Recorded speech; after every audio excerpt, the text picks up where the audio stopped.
Eh bien, bonjour à toutes et à tous. Vous êtes en direct sur C17. Nous sommes devant l'aquarium de La Rochelle où se déroule une nouvelle fois une manifestation contre le pass sanitaire. Et nous avons également devant nous un médecin généraliste que vous avez eu l'occasion de voir déjà sur l'antenne de C17, qui est médecin généraliste à La Rochelle et qui voudrait s'exprimer. Oui, je vous remercie. Je me suis déjà exprimé et je sais que je prends des risques en m'exprimant et en disant ce que j'ai à dire en tant que médecin. Mais c'est ma conscience professionnelle qui me pousse à m'exprimer. Et je voudrais rompre la loi du silence. Je dirais toujours la même chose depuis le début de cette épidémie. C'est-à-dire que le médecin traitant n'a pas trouvé sa place dans le parcours de santé, dans les messages gouvernementaux qui l'ont mis de côté, alors que un médecin généraliste, un médecin se doit de porter des soins et de soigner et de pouvoir guérir, mais au moins de soigner un patient. Depuis le début de l'épidémie, nous avions peu de moyens. Les études ne nous montraient pas que tel ou tel traitement pouvait fonctionner pour le Covid, mais par contre, on a essayé certains traitements qui sont absolument inoffensifs, tels que l'azithromycine, tels que l'ivermectine actuellement.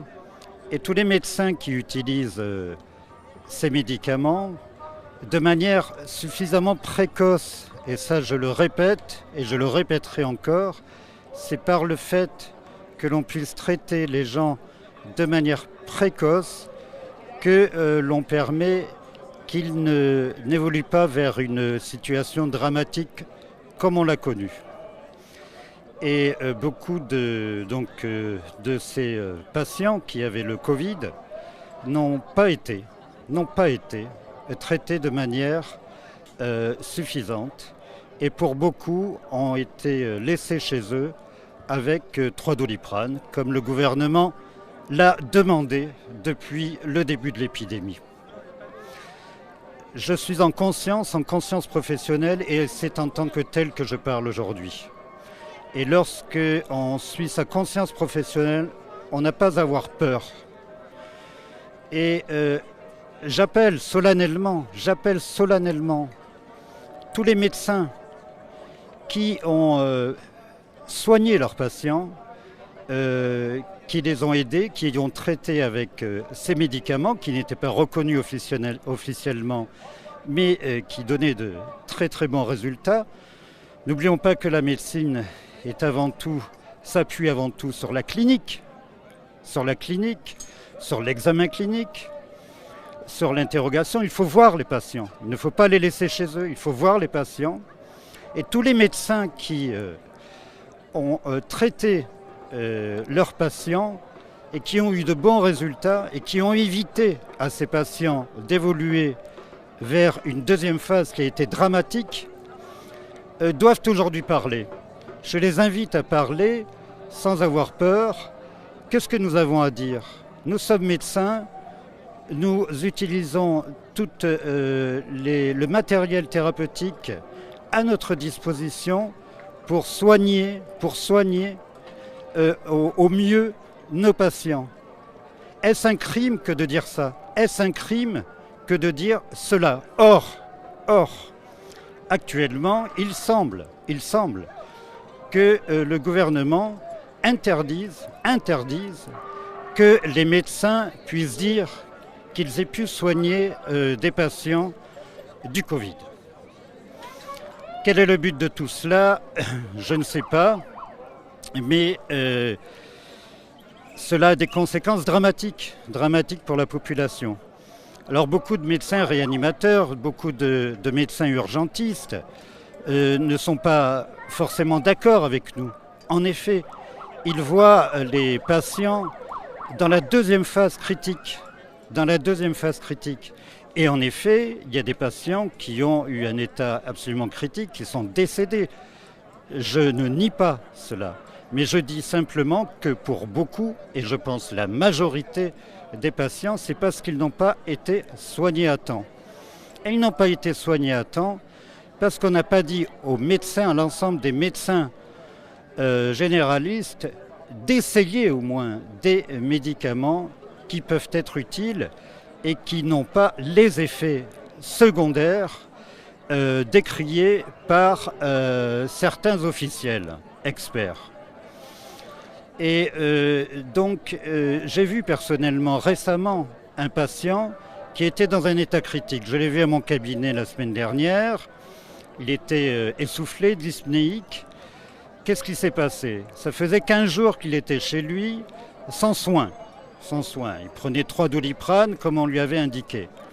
Il faut dire que beaucoup de médecins traitants, et là j'en appelle à eux, beaucoup de médecins généralistes suivent cet ordre gouvernemental de ne pas soigner les patients ou de leur dire uniquement qu'on ne peut rien faire pour eux, qui doivent attendre avec 3 Doliprane. Ça, c'est absolument anti-déontologique. Notre code de déontologie est un code de conscience. C'est un code de conscience professionnel et c'est dans cette ligne que je parle. Donc je pense que nous n'avons rien à craindre à dire que nous faisons notre métier de médecin. On en arrive actuellement à une situation extrêmement difficile, extrêmement tendue, où finalement la seule voie thérapeutique serait le vaccin. On nous a critiqué en disant qu'on allait on utilisait des médicaments qui n'avaient aucune preuve et qui pouvaient avoir des effets secondaires dramatiques, ce qui est totalement faux, comme l'hydroxychloroquine. Maintenant, on utilise un vaccin dont nous n'avons aucun recul. Je ne suis pas contre les vaccins. Certaines populations doivent être vaccinées. Simplement, vouloir vacciner avec un vaccin qui est d'un autre type, qui n'est pas un vaccin classique, y compris des enfants dès l'âge de 12 ans. Maintenant, ce sont des enfants dès l'âge de 12 ans. Peut-être que demain, ce sera 6 ans et puis, pourquoi pas, dès 2 mois. Me paraît manquer de considération quant à la prudence. Il faut être prudent lorsqu'on utilise des médicaments dont nous n'avons pas encore suffisamment de recul. Troisième point, au-delà de la vaccination, le pass sanitaire. Le pass sanitaire qui n'a plus de raison sanitaire, mais c'est une raison politique. Et là, nous sommes actuellement dans cette manifestation. Que demandent les gens? Il y a des gens vaccinés, il y a des gens non vaccinés. Il ne s'agit pas de manifester contre la vaccination. Et simplement, il s'agit de ne pas être dans un État qui devient de plus en plus totalitaire et qui réduit de plus en plus la liberté de chacun. J'ai 2 exemples. J'ai vu une jeune infirmière cette semaine qui vit seule avec 2 enfants et on lui demande de se vacciner. Autrement, elle n'a plus de salaire, donc plus de perte, elle a une perte d'emploi et ce serait la catastrophe pour elle. Elle était en larmes dans le cabinet. Elle va très bien, elle n'a aucun problème. Elle a vu des gens Covid, des patients Covid depuis longtemps. Elle a certainement fait son immunité et on lui demande d'être obligatoirement vaccinée pour continuer à travailler. Pour moi, c'est un non-sens. Deuxième patient, j'ai vu un jeune de 16 ans qui est actuellement en apprentissage. Il est en apprentissage, il va très bien. Les adolescents et les jeunes adultes que nous voyons au cabinet et qui ont le Covid s'en sortent très bien.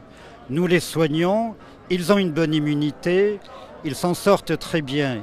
C'est extrêmement rare que cela s'aggrave.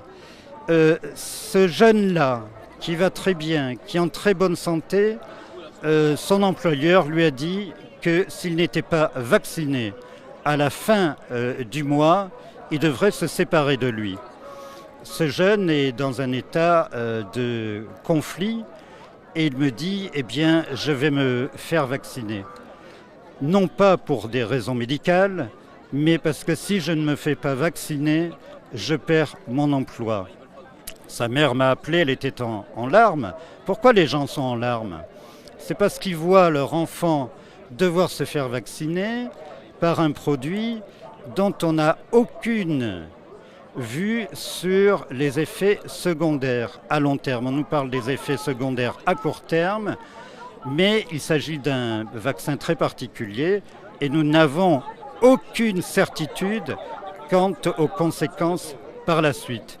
Donc je me mets à la place de beaucoup de parents qui sont là dans cette manifestation et qui sont apeurés de voir leur enfant être vacciné alors qu'il va très très bien.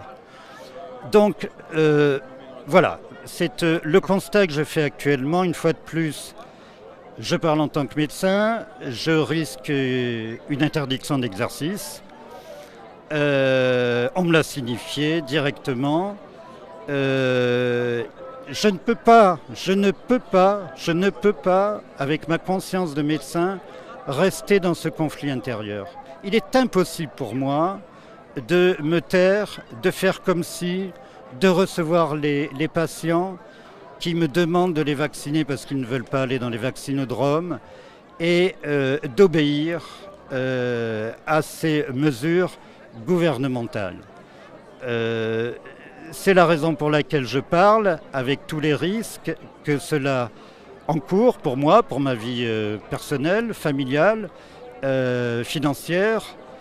Et je pense que si l'on est suffisamment nombreux à parler en tant que médecin, parce que seuls les médecins aujourd'hui sont écoutés réellement, beaucoup de médecins ne parlent pas parce qu'ils ont peur d'être interdits d'exercice, mais je pense que si nous sommes suffisamment nombreux, le mouvement peut se retourner.